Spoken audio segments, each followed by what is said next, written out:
يا أيها الذين آمنوا إن تنصروا الله ينصركم ويثبت أقدامكم. Al-Anwar menemani ibadahmu, juga hijrahmu.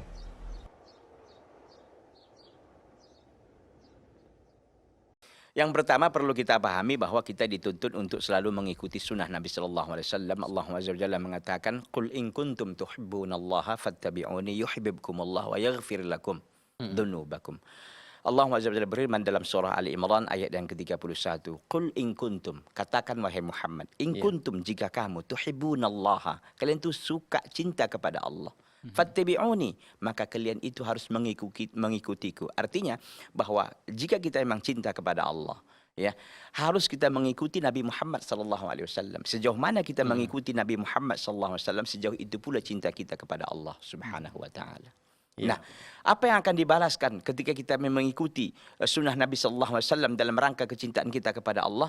Yuhibbukumullah. Allah akan sayang, Allah akan cinta kepada kalian. Wa yaghfir lakum dzunubakum, dan Allah akan mengampunkan dosa kalian. Wallahu ghafurur rahim, dan Allah Maha Pengampun lagi Maha Penyayang. Ali Imran 31. Oleh karena itu, ikhwati fillah, a'azzani Allah taala wa iyyakum jami'an, para pemirsa yang berbahagia. Nabi SAW bersabda dalam riwayat Al-Imam Al-Bukhari dan Al-Imam Muslim, tasahharu fa inna fis sahuri barakatan. Makan sahurlah kalian, sesungguhnya dalam makan sahur itu ada keberkahan. Itu kata Nabi SAW. Ini perintah. Walaupun perintah ini, walaupun sifatnya adalah sunnah, begitu kan. Tapi ini anjuran yang sangat luar biasa. Bersahurlah kalian. Kenapa? Karena di sahur itu ada keberkahan, ada kebaikan. Makanya Al-Imam Ibnu Hajar Al-Asqalani rahimahullah, dia dalam mensyarahkan hadis ini dalam kitabnya yang sangat mulia, dalam kitab Fathul Bari. Dan kita tahu beliau menyusun kitab Fathul Bari ini 25 tahun. Masya Allah. Masya Allah. Ya, mungkin sesuatu yang lama menurut kita, begitu kan. 25 tahun mungkin orang sudah bisa mengeluarkan karya 20, mungkin 30, bahkan 100 kitab, begitu kan, 100 buku. Tapi apa yang ada? Nggak dikenang orang, setahun 2 tahun lupa orang, begitu kan. Tapi Al-Imam Ibnu Hajar, kita tahu beliau lahir dan meninggal wafat pada abad yang ke-8 Hijriah. Sekarang sudah abad yang ke-15 Hijriah. 7 abad, 700 tahun yang lalu sampai hari ini masih dikenang, masih dipelajari, masih dibahas, dikaji di majelis-majelis ilmu. Keberkahan yang luar biasa dari kitab Fathul Bari, syarah Sahih Al-Imam Al-Bukhari. Beliau menjelaskan paling tidak ada beberapa hal yang dimaksud dengan keberkahan tadi itu. Yang kata Nabi kan, tasahharu fa inna fis sahuri barakatan. Bersahurlah kalian, sungguhnya dalam makan sahur itu ada keberkahan. Keberkahan yang pertama kata beliau adalah menghidupkan ihya sunnatin Nabi sallallahu alaihi wasallam. Menghidupkan sunnah Nabi sallallahu alaihi wasallam.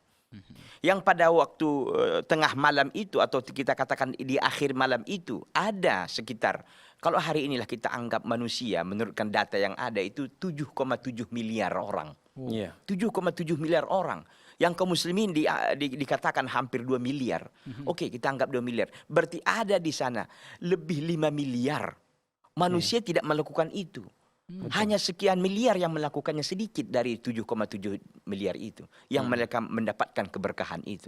Apa yang mereka keberkahan dapatkan? Ihya sunnatin Nabi sallallahu alaihi wasallam, menghidupkan sunnah Nabi sallallahu alaihi wasallam di waktu-waktu yang memang orang-orang kafir lagi nyenyak-nyenyaknya.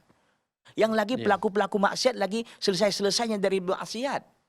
Tapi kaum muslimin melakukan sebuah ibadah yang azimah, ibadah yang sangat luar biasa. Enak tapi dapat pahala. Makan kan enak. Gitu kan, enak, minum kan enak, tapi bukan hanya enak dan secara jasmani mereka dapatkan, tapi maknawinya mendapatkan pahala, yaitu menghidupkan sunnah Nabi sallallahu alaihi wasallam.